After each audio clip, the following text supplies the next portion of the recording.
Joining us on Soccer North, really great to have Herculez Gomez, former player and current broadcaster right now with ESPN's Football Americas. Thanks so much for joining the show, Herculez. Oh, thanks for having me, Andy. Appreciate it. All right, I'm going to pick your brain here. As you know, this was a big matchup, a showdown, Canada-USA, CONCACAF Nations League final. The Americans win 2-0. They're the two-time and reigning champions now of that tournament. But the expectations were high for the Canadians, given what they did in World Cup qualifying. So high, in fact, Herculez, that the media, the fans, they were not happy at all with Canada's performance. Do you think that was an overreaction or an appropriate reaction?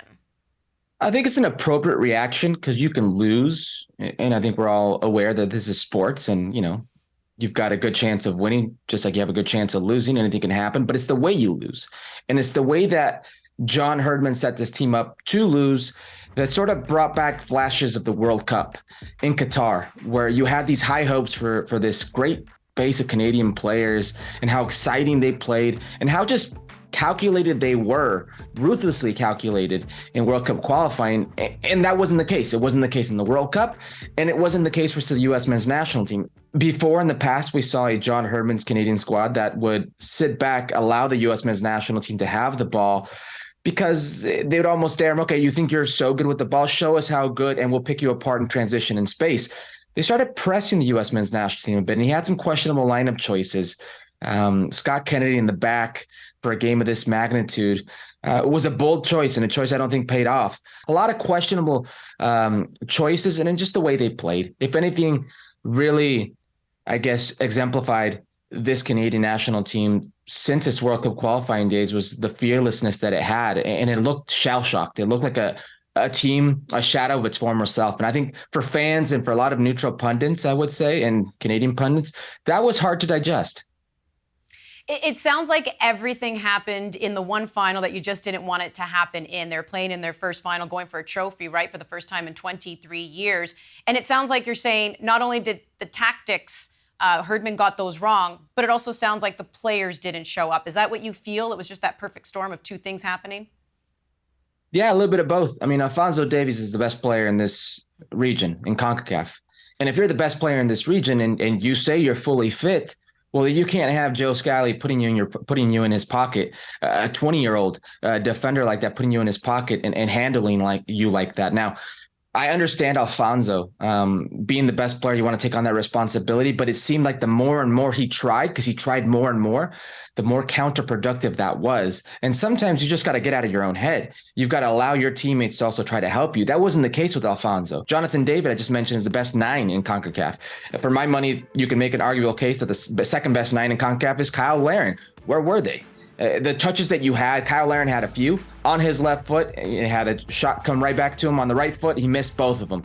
It was just an abysmal outing. Now, the players did not show up, but I firmly believe John Herdman didn't put these players in the position to show up.